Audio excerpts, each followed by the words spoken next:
현대를 살아가는 우리들에게 동성애는 어느 특정한 나라와 지역에서 발생하는 것이 아니라 우리들의 삶의 주변에서 발생하고 있습니다.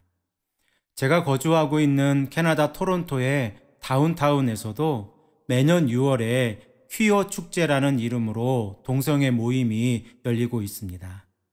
또한 최근 한국에서도 차별 금지 법안이 2020년 6월 29일에 발의되었고, 그 내용 가운데에서 성적 지향, 성별 정체성과 관련하여 차별 금지 법안이 포함되어서 기독교 안에서도 논쟁이 있습니다. 그리고 현재 전 세계적으로 동성 결혼을 허용하는 국가는 2001년 4월 네덜란드를 시작으로 29개의 국가들이 있습니다. 그러면 현대를 살아가는 기독교인들은 동성애를 어떻게 이해하고 있습니까? 특별히 구약 성경과 신약 성경에 기록되어져 있는 하나님의 말씀을 삶의 기준으로 정하고 살아가는 기독교인들에게 동성애의 문제는 어떻게 다가오고 있습니까?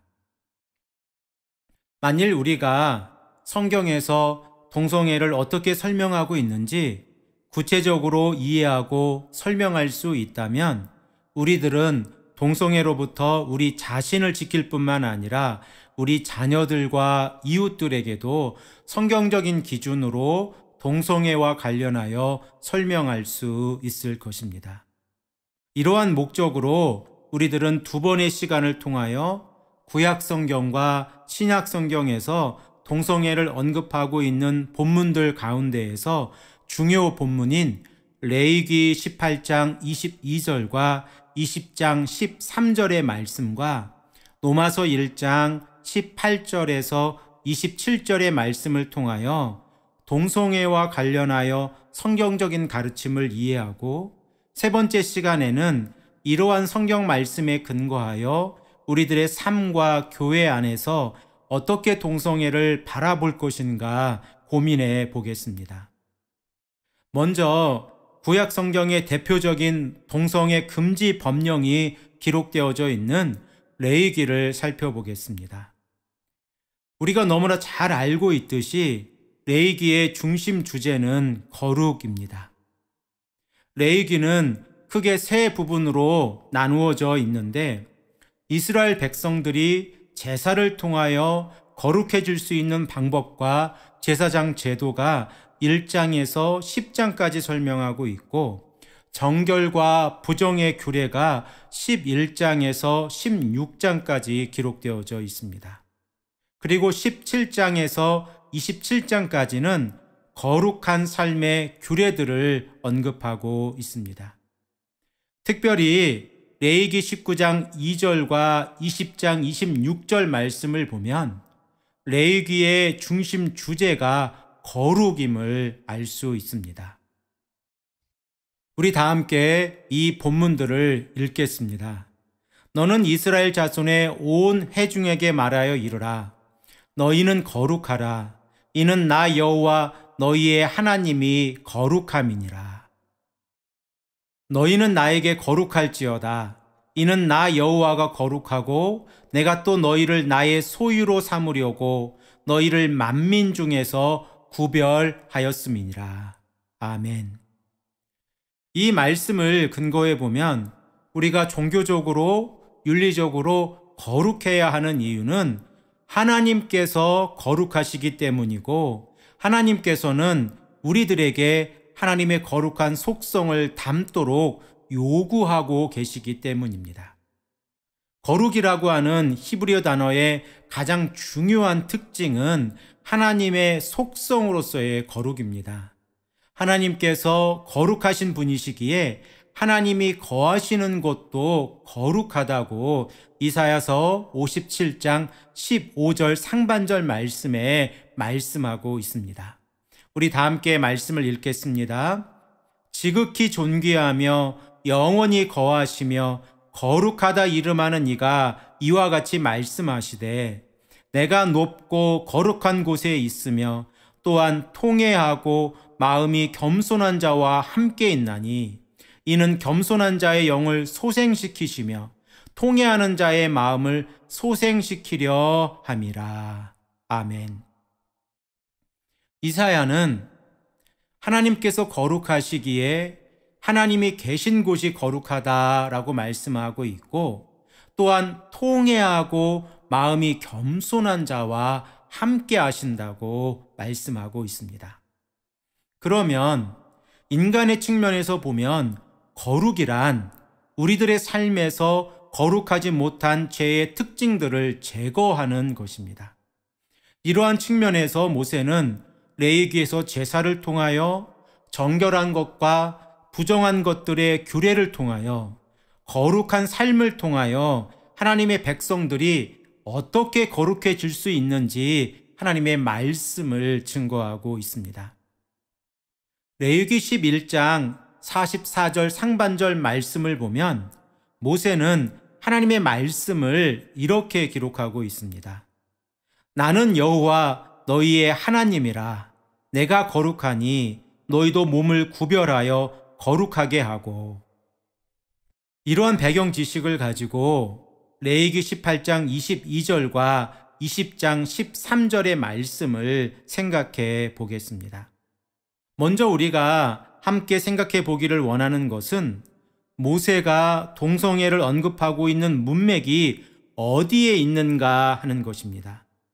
우리가 이미 살펴본 바와 같이 레위기 17장에서 27장까지는 거룩한 삶에 대한 규례들을 기록하고 있는데 18장의 내용은 성윤리에 관한 기본 원칙을 출애굽기 20장의 언약 문서의 형태로 설명하고 있고 20장에서는 종교적인 죄와 성적인 죄에 관하여 다시 한번 언급하고 있습니다. 그러면 레위기 18장과 20장의 구조를 간략히 생각해 보겠습니다. 레위기 18장 2절 말씀을 보면 나는 여호와 너희의 하나님이라 라고 말씀하고 나서 이스라엘 백성들이 거주했던 애굽 땅의 풍속이나 하나님께서 인도하실 가나안 땅의 풍속을 따르지 말고 여호와의 규례와 법도를 지키라고 3절에서 5절에 명령하십니다. 그리고 이스라엘 백성들이 지켜야 할 성적 타락의 금지의 예를 6절에서 23절에 언급하십니다. 이러한 경고에도 불구하고 이스라엘 백성들이 하나님의 말씀에 순종하지 않으면 이스라엘 백성들에게 다가올 성적 타락의 결과를 24절에서 30절에 기록하고 있습니다. 레위기 20장의 구조를 보면 샌드위치 구조로 되어져 있습니다. 율법으로서 종교적인 죄로 몰렉 우상을 금하는 일과 접신과 점수를 금하는 내용을 처음과 끝에 배치하고 그 안쪽에 거룩에 관한 권면을 7절에서 8절 그리고 22절에서 26절에 언급하고 있습니다.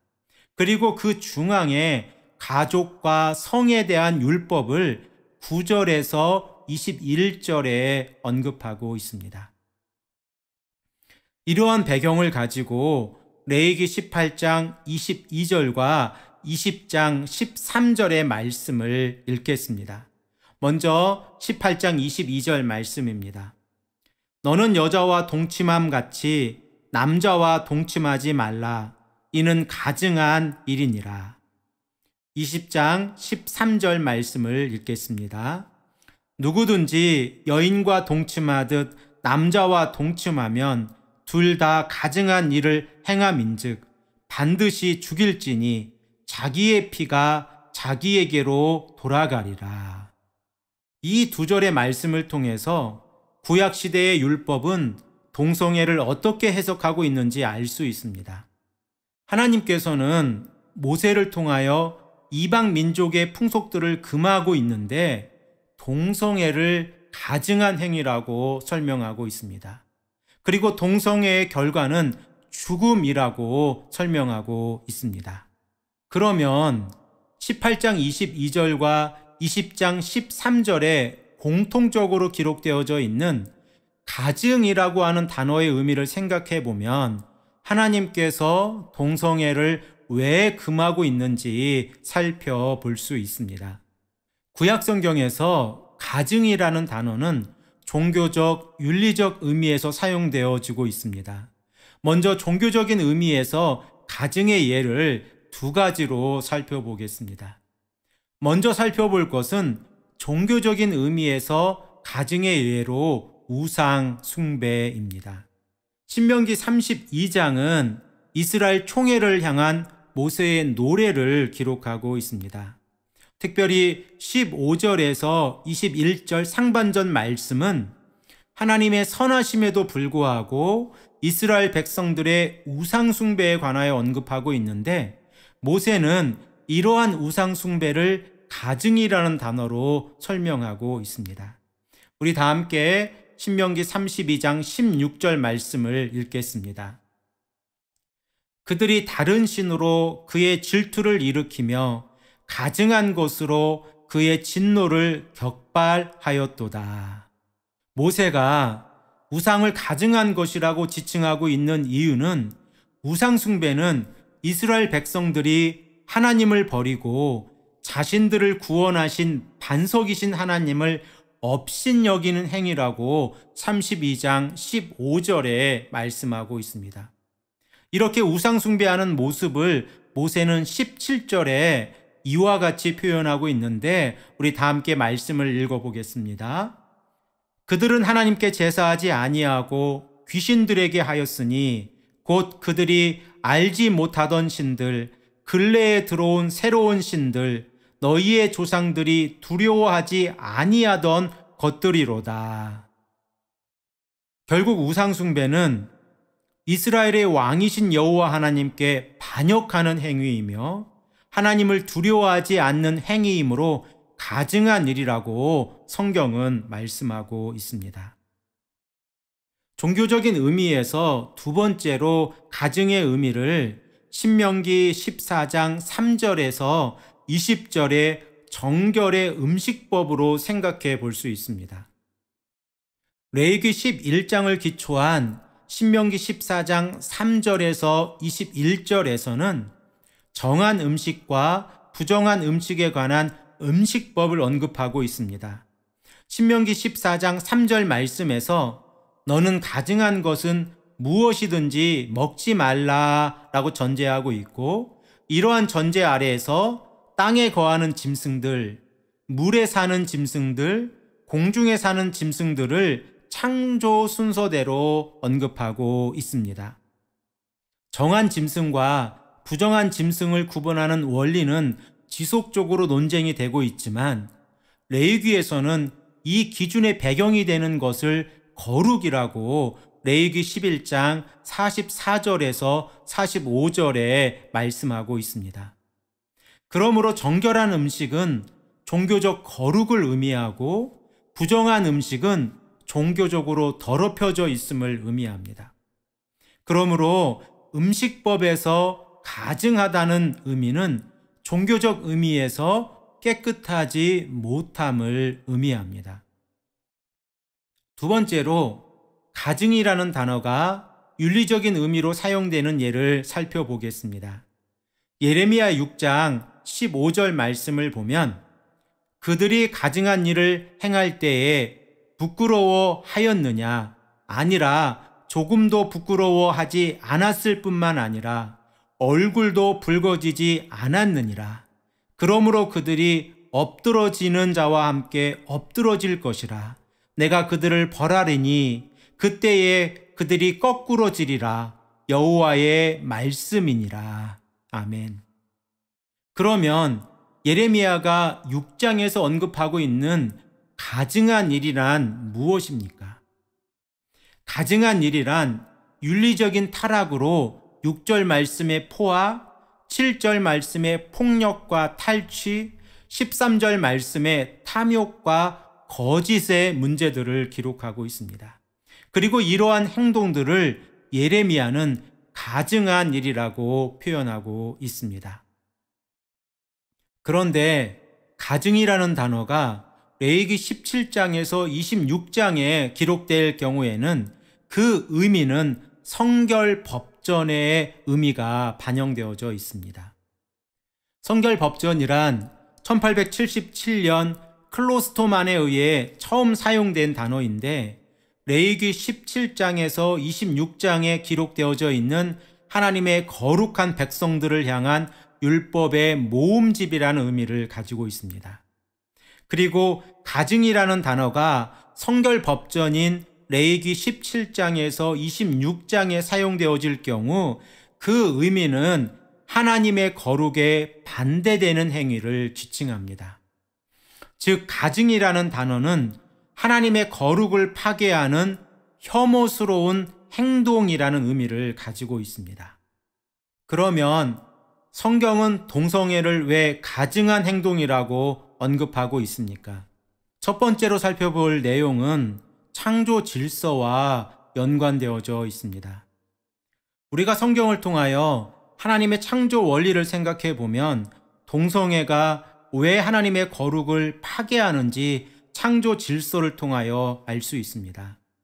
창세기 1장 27절에서 28절 말씀과 2장 22절에서 24절 말씀을 보면 성은 결혼이라는 하나님께서 만들어주신 신성한 제도 아래에서의 이성과의 관계입니다. 우리 다 함께 말씀을 읽고 확인해 보겠습니다.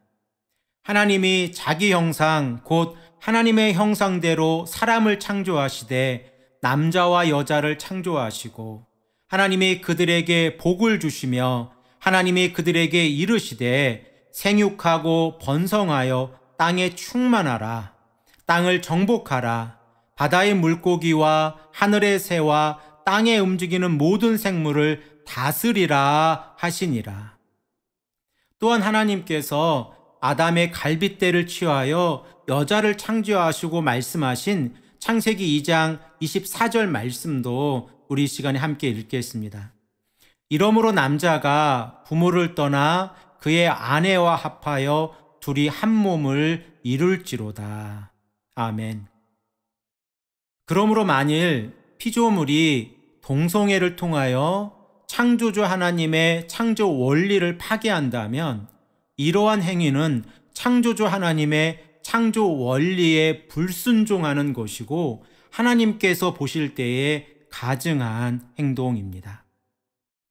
두 번째로 레위기 18장 21절에서 23절까지의 말씀을 보면 우리가 함께 생각해 보고 있는 22절 말씀의 전후 문맥에 우상 숭배와 짐승과의 교접에 관한 내용이 함께 기록이 되어져 있습니다. 하나님께서는 모세를 통하여 왜 우상 숭배와 동성애 그리고 짐승들과의 교접의 문제를 동일한 문맥에서 언급하고 있는지 생각해 보아야 합니다. 레위기 18장 21절에 기록되어져 있는 암몬 사람들이 섬겼던 몰렉 우상을 섬기는 것은 가나안과 가나안 주변 땅에 널리 퍼져 있었습니다. 그리고 가나안 사람들의 우상 숭배가 대부분 그랬던 것처럼 성적 타락이 동반되어져 있었습니다. 레위기 20장 5절 말씀을 보면 몰렉 우상과 성적 타락을 함께 언급하고 있습니다. 우리 다 함께 말씀을 읽겠습니다. 내가 그 사람과 그의 권속에게 진노하여 그와 그를 본받아 몰렉을 음란하게 섬기는 모든 사람을 그들의 백성 중에서 끊으리라. 그래서 우리가 이미 살펴본 신명기 32장 16절 모세의 노래뿐만 아니라 신명기 7장 25절에서 26절 말씀과 27장 15절 말씀에서도 우상 숭배를 가증한 일이라고 기록하고 있습니다. 우리 다 함께 신명기 7장 25절 말씀을 대표로 읽어보겠습니다.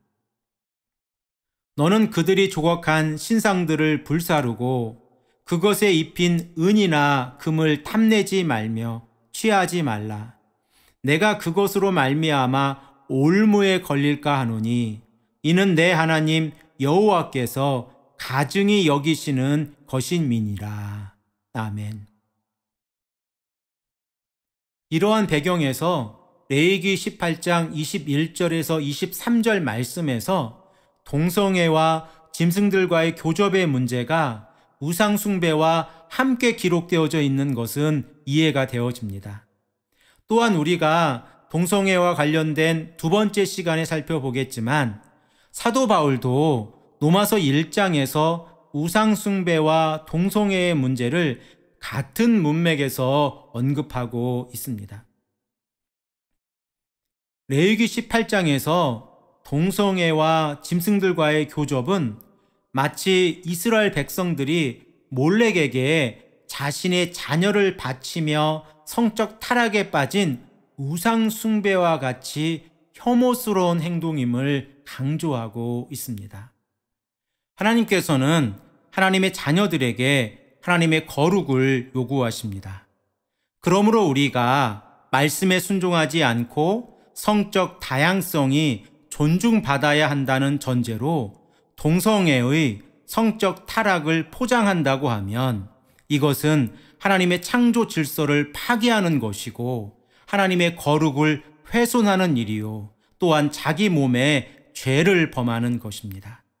사도 바울은 고린도전서 6장 18절에 이렇게 말씀합니다. 음행을 피하라. 사람이 범하는 죄마다 몸 밖에 있거니와 음행하는 자는 자기 몸에 죄를 범하느니라.